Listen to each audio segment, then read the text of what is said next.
আমাক এনেকৈ কামৰ পৰা উলিয়াই নিদিব। আমি কোনোমতে চলি আছোঁ, আমি অকলশৰীয়াই মানুহ, আমি যেন তেন খাই আছোঁ। আমাক এনেকৈ নুলিয়াব, নহ'লে আমি কাইলৈৰ পৰা কি কৰি খাম বাৰু? ভালে ভালে গুচি যায় ইয়াৰ পৰা। এবাৰ কৈছোঁ নহয় কামৰ পৰা উলিয়াই দিছোঁ বুলি, যা বুলি ক'লে বুজি নাপাওঁ নেকি? আমাৰ ইয়াত এতিয়া কামৰ মানুহ দৰকাৰ নাই, বেলেগ মানুহ ৰাখিছোঁ, আৰু তহঁতে ভালকৈ কাম কৰিব নোৱাৰ, ওলাই যা। আপোনাক কামও কৰিছোঁ, প্লিজ এনেকুৱা নকৰিব। আমাৰ কি হ'ব বাৰু? আমি কাইলৈৰ পৰা কি কৰি খাম? নকৰিব এনেকুৱা, দাদা নকৰিব। চিকিউৰিটি, সোনকালে আহি লৈ যোৱা সিহঁতক, বহুত ডিষ্টাৰ্ব কৰি আছে। এবাৰ ক'লে সিহঁতে বুজিয়ে নাপায়, এতিয়া কামৰ মানুহ প্ৰয়োজন নাই আমাক। অঁ ছাৰ, এইকেইটা দিগদাৰ দি আছে আপোনাক, এতিয়াই পঠিয়াই দিছোঁ ৰ'ব। হয় বল। এনেকুৱা নকৰিব দাদা, এনেকুৱা নকৰিব। এবাৰ বুজিব চেষ্টা কৰক প্লিজ। হয়, তহঁতে কথা ক'লে বুজি নাপাওঁ।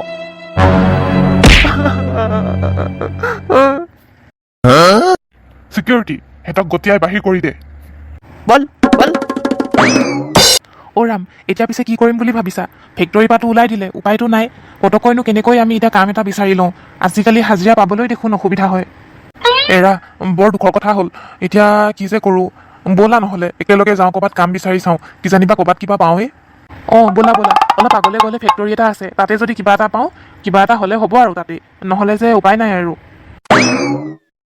অঁ কওকচোন, কিবা লাগিছিলে নেকি? নাই নাই, আমাক একো নালাগে, আমি আচলতে কামহে বিচাৰি আহিছিলোঁ। আপোনালোকৰ ফেক্টৰীখন বৰ ডাঙৰ, কিবা যদি কাম আছে দি দিয়কচোন। আমি দুজন মানুহ আহিছোঁ, কিবা যদি ৰুব লাগে বা ফেক্টৰী যদি কিবা সাৰ প্ৰস্তুত কৰিব লাগে, যিকোনো কামত আমি বেলেগ মাটি খন্দাৰ পৰা আদি কৰি আমি সকলো কাম কৰিব পাৰিম। কিবা এটা কাম দিলেই হ'ল আমাক। অঁ, ঘৰ চাফা কৰা, সৰা মোচা, যিকোনো কাম দিলে আমি কৰিবলৈ পাৰিম। কথাটো বুজিছোঁ বাৰু, কিন্তু আমাৰ ফেক্টৰীত আচলতে এতিয়া কোনো কামেই নাই। মানে এতিয়া যিমান মানুহ আছে চবে নিজৰ নিজৰ কাম কৰি আছে। আমি নতুনকৈ আৰু আপোনালোকক নিয়োগ কৰিবলৈ নোৱাৰিম। বাইদেউ অলপ ভাবি চাওকচোন, কিবাটোতো কাম ওলাব, আমাক ৰাখি লওকচোন দুইজনকে। নাই নাই নাই, একো কাম নাই। আপোনালোকে এতিয়া যাওক দেই, পিছত কেতিয়াবা কাম যদি ওলায় তেতিয়া ক'ম বাৰু, আপোনালোকে খবৰ কৰি থাকিব মাজে মাজে। ব'ল যাওঁগৈ, কাম নাই কাৰণে চাগে নাই কৈছে তেওঁ। ব'ল ব'ল। অ' ৰাম, কাম নাপালোঁ যেতিয়া কি কৰিবা আৰু? এতিয়াতো উপায় নাই, ইমানকৈ ঘূৰিলোঁ কিন্তু ক'তো কামেই বিচাৰি পোৱা নাই দেখোন। কি হ'ব ন এনেকৈ? তাকে ময়ো চিন্তা কৰি আছোঁ। আহা নহ'লে ইয়াতে অলপ বহি লওঁ, কিবাটোতো ভাবিব লাগিব, বৰ ভাগৰিছোঁ। ইফালে যাওঁ সিফালে কাম নাই, ইফালে যাওঁ সিফালেও নাই। কি যে হ'ব, ইমাননো কপাল বেয়া হ'ব লাগেনে? অ' শ্যাম, এইজন কোন হয়নো? মই প্ৰায় দেখি থাকোঁ এনেকৈ বস্তা এটা লৈ লৈ সদায় টাউনে টাউনে ঘূৰি ফুৰে, আৰু বস্তাটোৰ ভিতৰত বটল নিচিনা দেখি পাওঁ যে। কি নিয়েনো আৰু ক'লৈ যায়? অঁ এওঁক চিনি পাওঁ, এওঁক মই প্ৰায় দেখিয়ে থাকোঁ, কিন্তু আজিলৈকে চিনাকি হৈ পোৱা নাই আৰু নামটোও নাজানো। মই যিমান দূৰ জানো তেওঁৰ বটলৰে বিজনেছ কৰে। এই প্লাষ্টিকৰ যে গোটেই পেলাই দিয়ে যে মানুহবোৰে বটলবিলাক, সেইবিলাক তেওঁ বুটলে। পিছে সেইবিলাকনো বুটলি কি পায়? মই হ'লে ধৰিব পৰা নাই দেই। অ' ৰাম, তুমি হ'বলা নাজানা, এইবিলাক বটল আকৌ কোম্পানীক গতাই দিয়ে আকৌ। অ' তাৰপাছত? তাৰপাছত আৰু কি হ'বলৈ বাকী আছে আৰু? বটলবিলাক আকৌ মেৰামতি কৰে, প্লাষ্টিকহে আৰু গলাই পেলাই আকৌ ধুনীয়াকৈ বনাই, ভিতৰত ক'ল্ড ড্ৰিংকছ ভৰাব বা পানী ভৰাব, তেনেকৈ আকৌ বিক্ৰী হৈ থাকে। তেনেকৈ প্ৰচেছটো চলি থাকে, আৰু সেইকাৰণে এওঁ গোটেই বুটলি বুটলি বটলবিলাক দি ফুৰে। এয়াই এওঁৰ বিজনেছ।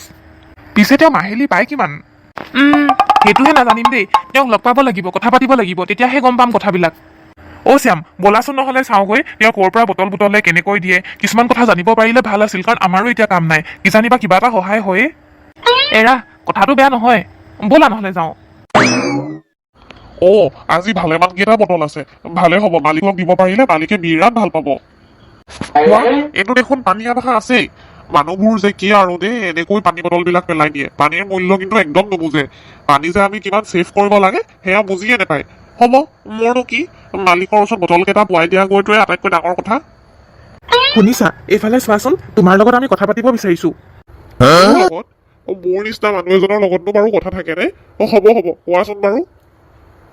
তুমি যে ইমানকৈ প্লাষ্টিক বটলবোৰ গোটাইছা, বেগত ভৰাইছা, তুমি যে কোম্পানীক দিয়াগৈ, তাৰপিছত তোমাৰ কিমান লাভ হয়? তুমি কিমানকৈ পইচা পোৱা এদিনত? বেছি নহয়, প্ৰায় 150 টকা 200 টকামান পাওঁ আৰু। কেতিয়াবা কেতিয়াবা বটল কমকৈ পাওঁ, তেতিয়া 50 টকামান দিয়ে আৰু এদিনত। নহ'লে 150 200 তেনেকৈ আহি যায়, কোনোমতে চলিব পাৰোঁ আৰু। মইনো কি, মই অকলশৰীয়াহে মানুহ আৰু। সেয়া, তেতিয়াহ'লে দেখোন ভালকৈ পাই আছা, আৰু অকলশৰীয়া মানুহ বুলিহে কৈছা, ইমানকৈনো চলিব নালাগে নহয় পইচা। হ'ব আৰু, তেনেকৈ ভগৱানৰ কৃপাত চলিছোঁ আৰু। পিছে এটা কথা নহয়, তোমালোকে মোক এইবিলাক কথা কিয় সুধি আছা? আচলতে কিনো ক'ম, আমি বৰ বিপদত পৰিছোঁ। এটা ফেক্টৰীত দুইজনে কাম কৰিছিলোঁ, দুইজনকে কামৰ পৰা উলিয়াই দিলে। এতিয়া ইমানেই টাউনত কাম বিচাৰি ফুৰিছোঁ, ক'তোৱে কাম বিচাৰি পোৱা নাই। সেইকাৰণে দুইজনে তেনেকৈ বহি আছিলোঁ বাছ ষ্টেণ্ডটোতে। কিন্তু তোমাক দেখিলোঁ এনেকৈ বটল গোটাই আছিলা, সেইকাৰণে ভাবিলোঁ তোমাক এবাৰ সুধি চাওঁ। অ' হয় নেকি? তেতিয়াহ'লে তোমালোকে কাম বিচাৰি পোৱা নাই যদি আহা, মোৰ লগতে কৰিবা। মই অকলেহে কৰোঁ আৰু মোক ইমান পইচা এনেও দৰকাৰ নহয়। মোক খাবলৈ ইমান পইচা নালাগে নহয়। আহা, মোৰ লগতে কৰিব পাৰিবা। তিনিজনে কৰিলে মানে সোনকালে কামবিলাক সমাপ্তও কৰিব পাৰিম, পইচা কেইটকামান বেছিকেও পাম। ধন্যবাদ ধন্যবাদ, তুমি আমাক ৰাস্তা দেখাই দিলা, বহুত ভাল লাগিছে। একেলগে কাম কৰি ভাল লাগিব। হ'ব হ'ব, এতিয়া পলম নকৰিবা, দেৰি হৈ যাব, ৰাতি হৈ যাব। আহা, মোৰ লগত একেলগে বটলবোৰ গোটোৱা আহি।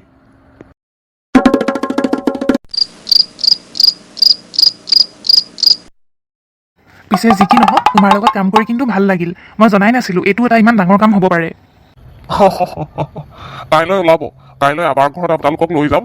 মই ক'ত মোৰ বটলৰ ভাণ্ডাৰটো বনাইছোঁ আপোনালোকক সকলো দেখুৱাই দিম। মই বহুত বটল গোটালোঁ আৰু সেইখিনি আৰু অলপ আছে, আৰু অলপ যদি বাঢ়ি যায় বটল তেতিয়াহে মই কোম্পানীক দিবগৈ পাৰিম। মালিকে মোৰ কাৰণে ৰৈ আছে।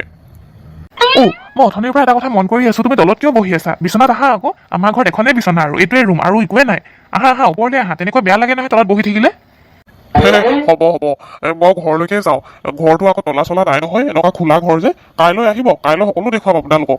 এতিয়া মই ঘৰলৈ গৈ থাকোঁ, গোটেই লেতেৰা হৈ আছোঁ নহয়, ঘৰলৈ গৈ গা ধুব লাগিব। গোটেই দিনৰ দিনটো বটল বিচাৰি ফুৰিছোঁ। তোমালোককনো মই পাছবেলাহে লগ পাইছোঁ। ঠিক আছে তেন্তে, কাইলৈ পুৱা 10 বজাত আকৌ লগ পাম।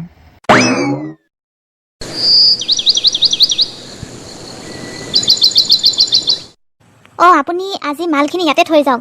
মালিক অলপ বাহিৰলৈ গৈছে, আহি পাব। আপোনাক ইয়াতে থৈ যাবলৈ কৈছে।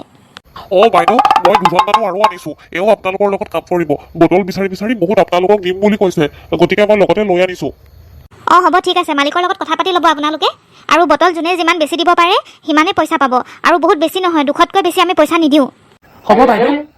বাইদেউ, আমি অহা বুলি মালিকক ক'ব। এতিয়া আমি ঘৰলৈ গৈ থাকোঁ। যাওক, মই কৈ দিম বাৰু।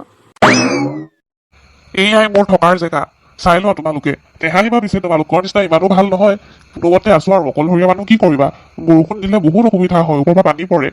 মই পিছে মোৰ জমা কৰা বটলখিনি ইয়াতে ৰাখিছোঁ, আৰু এটা জেগা আছে তাতো অলপ ৰাখিছোঁ। আৰু যদি গোট খায় তেতিয়া মই আকৌ এইখিনি মালো মালিকক দিবলৈ পাৰিম। আজিতো দেখিলাই নহয় কিমান দিছোঁ। তেনেকৈ তোমালোকেও বটল বিচাৰি ফুৰিবা। কি যে কোৱা, ভালকেতো আছা, আৰুনো কি ভাল হ'ব? লাহে লাহেহে বিজনেছ ডাঙৰ হ'ব। হ'ব বাৰু, শ্যাম আৰু মই মিলি আজি বটল বিচাৰিম, ক'ত কেনেকৈ পাওঁ। যিমান পাৰি সোনকালে দিবলৈ চেষ্টা কৰিম। সোনকালে দি দিবা, তেতিয়াহে পইচা পাবা, নহ'লে কেনেকৈ চলিবা। মোৰ বাৰু এইখিনি আগৰ পৰা গোটোৱা আছিলে কাৰণে বাৰু মই এতিয়া যেনে তেনে দিবলৈ পাৰিছোঁ। তোমালোকৰতো বহুত সময় লাগিব নহয় বটল গোট খাবলৈ। গতিকে যোৱা, আজিৰ পৰা আৰম্ভ কৰাই আৰু বিজনেছত লাগি যোৱা। হ'ব দিয়া, তেন্তে আমি গৈ থাকোঁ। আকৌ বটল বিচাৰি ফুৰিব লাগিব নহয়, ক'ত বা পাওঁ। টাউন ফালে যাওঁ নেকি? ৰাম, গোটেই বটলে বিচাৰি ফুৰিছোঁ দেখোন, ক'তো দেখোন পৰাই নাই। ইয়াত ডাষ্টবিন কেইটা আছে, ডাষ্টবিন কেইটা চালোঁ, সেইকেইটাও দেখোন খালী। আজি কি বটল নেপামেই নেকি বাৰু? মোৰ এই জুলুঙাটোত দেখোন 3-4টামান বটলহে আছে। এনেকৈনো কেনেকৈ হ'ব? ওজন হিচাপতহে বিক্ৰী হয়, আৰু ঢেৰ বটল লাগিব আমাক। এনেকৈ নহ'ব নহয়। কি কৰোঁ বাৰু, অলপ আগলৈ গৈ চাওঁ নেকি? নাই, উপায় নাই আৰু। আজি বটল নাপালোৱে। কালিওতো ঘূৰিছিলোঁ, কালিও নাপালোঁ, আজিও নাপালোঁ। এইকেইটা বটলেনো কাৰ নাকত দিমগৈ বাৰু? কি যে হ'ব, একদম মনটো শান্তি লগা নাই। এটা কাম কৰোঁ নহ'লে, ব'লা শ্যাম, মন্দিৰৰ পৰাই আহোঁগৈ, অলপ মনটো ভাল লাগিব। ফেক্টৰীৰ পৰা আমাক ওলাই দিয়াৰ পাছত আমি ক'তো মন্দিৰ যোৱাই নাই, সেইকাৰণে চাগে মনবোৰো ভাল লাগি থকা নাই। ব'লা নহ'লে গৈ আহোঁ। এৰা, ঠিকেই কৈছা, ব'লা গৈ আহোঁ এপাক। ওম নমঃ শিৱায়। হে প্ৰভু, আমি নতুন বিজনেছ এটা আৰম্ভ কৰিছোঁ। আপুনি নিশ্চয় সকলো গম পাইছেই চাগে। বটল বিচাৰিছোঁ, কিন্তু বেছিকৈ ক'তো পোৱাই নাই মালিকক দিবলৈ কাৰণে। এনেকৈ কেইটামান বটলে আমি কেনেকৈ বিজনেছ কৰিম, কেনেকৈ আমি পইচা পাম, কেনেকৈ দুবেলা দুমুঠি খাম। আমাক সহায় কৰক প্ৰভু। বৰ বেয়া দিন দেখিছোঁ, সোনকালে আমাক আশীৰ্বাদ কৰক যাতে আমাৰ দিনবোৰ ভাললৈ আহে।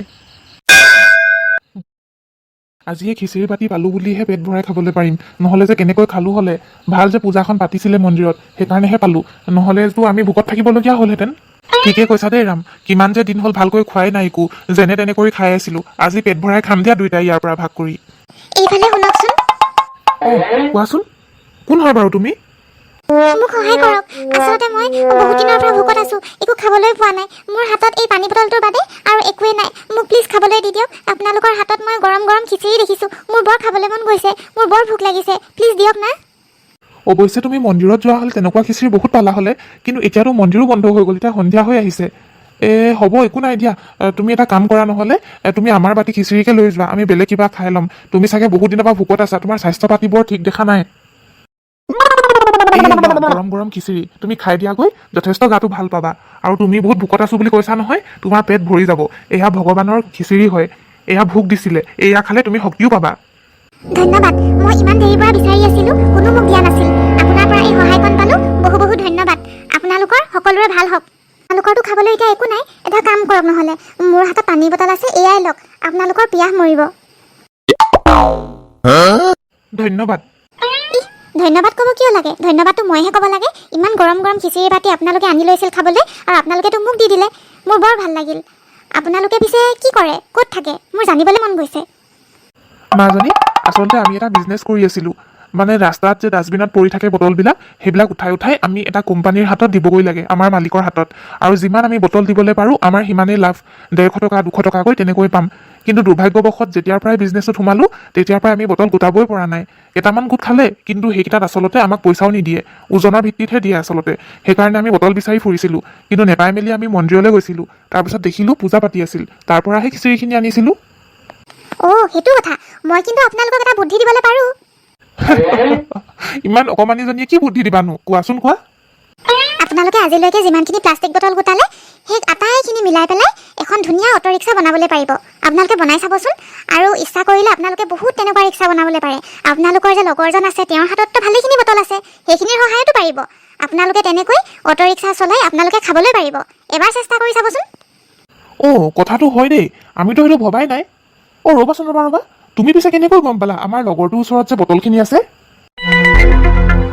ছোৱালীজনী নাইকিয়া হৈ গ'ল যে ক'লৈ গুচি গ'ল আৰু আমাৰ ইমান কথা কেনেকৈ জানিব পাৰিলে কি আচৰিত শ্যাম তুমি হ'বলা মন নকৰিলা এয়া ভগৱানে আছিল নেকি ছোৱালীজনী নাইকিয়া হোৱাৰ সময়ত মই এখন চক্ৰ দেখিছিলোঁ তাইৰ মূৰত ঘূৰি আছিল তুমি হয়তো মন নকৰিলা মই গম পালোঁ কথাটো ভগৱানে আমাক কিবা এটা ৰাস্তা দেখুৱাইছে ব'লা শ্যাম পলম কৰি লাভ নাই আমি অতি শীঘ্ৰে অটোখিনি বনাবগৈ লাগিব আমাৰ হাততো প্লাষ্টিক বটল আছেই লগতে আমি সেই লগৰজনৰ হাততো যিখিনি বটল আছে তেওঁক খুজিব লাগিব আৰু তাৰপিছত আমি বনাই চাওঁগৈ প্ৰথমে চেষ্টাটো কৰি চাওঁ কিজানি হৈ উঠেই কথামতে কিন্তু এয়া যি হৈছে মন্দিৰত যোৱাৰ পাছতহে হৈছে ভগৱানৰ কৃপা এয়া বুজিছা ব'লা দেৰি নকৰোঁ ব'লা তোমালোকে যে বটল বিচাৰি নাপালা সেয়াটো মই গম নাপাওঁ নহয় মোক এবাৰ ক'ব পাৰিলা হ'লে বাৰু যিয়ে নহওক তোমালোকে বটল বিচাৰিছা ৰিক্সা বনাবলৈ লৈ যাবা এই দেখিছা নহয় ডুমটো ইয়াৰ পৰা যিমান বটল মন যায় সিমান লৈ ল'বলৈ পাৰিবা বনোৱা তোমালোকে যদি ৰিক্সা বনাবলৈ পাৰা ময়ো এখন পাম আমি বনাবলৈ পাৰিম নাই সেয়াও আমি চিয়'ৰ নহয় কিন্তু আমি চেষ্টা কৰিম ঠিক আছে তেন্তে তোমালোকে কামত লাগি থাকা মই আকৌ বটল বিচাৰি যাওঁ মালিকক আকৌ গোটাব লাগিব নহয় তেতিয়াহে পইচা কেইটা পাম ব'লা শ্যাম কামত লাগো দেখিছা আমাৰ এই প্লাষ্টিক বটলৰ অটো ৰিক্সাখন কিমান অতুলনীয় কিমান সুন্দৰ হৈছে দেখিলানে মাত্ৰ আমাৰ বুদ্ধিৰহে অভাৱ আছিল ভাল যে ভগৱানে পথটো দেখুৱাই দিলে কেনেকুৱা ধুনীয়া লাগিছে চোৱাচোন এনেকুৱা ৰিক্সা দেখোন আমি আৰু বনাই ল'বলৈ পাৰিম তো কিমান ধুনীয়া লাগিছে ৰ'বা অকণমান ওপৰত ৰং সানি দিওঁ তেতিয়াতো আৰু ভাল লাগিব কি যে আচৰিত কেনেকৈ বনালা তোমালোকে বটলেৰে আচৰিত কিন্তু দেই বিৰাট মজা লাগিছে তোমালোকে এনেকুৱা ৰিক্সা দেখোন আৰু বনাবলৈ পাৰিম নিশ্চয় পাৰিম এতিয়া এখনহে বনাইছোঁ তাৰপিছত আমি আৰু বনাই দিব পাৰিম আৰু লগতে তোমাকো বনাই দিম এখন আৰু তাৰ পাছত এখন চলাই ফুৰিবলৈ পাৰিম মানে এখন চলাবলৈও পাৰি মানে সজাই থোৱা নহয় মইতো বটলেৰে বনোৱাৰ কাৰণে সজাই থ'ব পাৰি বুলিহে ভাবিছিলোঁ এইখনত মানে ইঞ্জিন আছে এইখনত ইঞ্জিন আছে এইখন ধুনীয়াকৈ চলাই ফুৰিব পাৰি আৰু ইচ্ছা কৰিলে ভাড়াও মাৰিব পাৰি বৰ মজা পাব ৰাম শ্যাম তেন্তে দেৰি কিহৰ বনোৱা আমি লগতে ভাড়া মাৰিব পাৰিম তেতিয়া ময়ো বটলৰ বিজনেছ এৰি দিম আৰু বহুত অটো বনাই মেলি এনেকৈ ভাড়া মাৰিব পাৰিম নিজৰ ইনকাম নিজে কৰিব পাৰিম কাৰো আণ্ডাৰত থাকিব নালাগে তেতিয়া নিশ্চয় এতিয়াই বনাব পাৰিম ব'লা গোটেইখিনিয়ে যাওঁ আৰু ক'ত বটল আছে গোটেইখিনিৰে আমি অটো ৰিক্সা বনাই পেলাওঁ ৰাম শ্যাম তাৰমানে 3খন ৰিক্সা আমাৰেই ব'লা দেৰি কৰিব নালাগে ভাড়া মাৰোগৈ ব'লা বুজিছা বন্ধু এইবাৰ চিন্তা কৰিব নালাগে এইবাৰ বটলৰ বিজনেছ আৰু নালাগে নিজৰ ৰিক্সা যেতিয়া নিজে হ'ল আমি নিজৰখন নিজে ভাড়া মাৰি আমি চলিবলৈ পাৰিম এতিয়া আৰু চিন্তা নকৰিবা ৰাম ব'লা আকৌ ভাড়া মাৰি চাওঁগৈ মোৰ আকৌ চলাওৱে লাগিছে নহয় দেখি বলক সোনকালে বলক দেৰি হৈছে স্কুললৈ দেৰি হৈছে নহয় তেন্তে ৰাইজসকল আজিৰ ভিডিঅ'টো এইখিনিতে সামৰণি মাৰিছোঁ আমিতো ভাড়া মাৰিবলৈ ওলাইছোঁ আমাৰ ভিডিঅ'টো চাই যদি ভাল পালে then like share comment and subscribe to our YouTube channel Assamese 3D toon by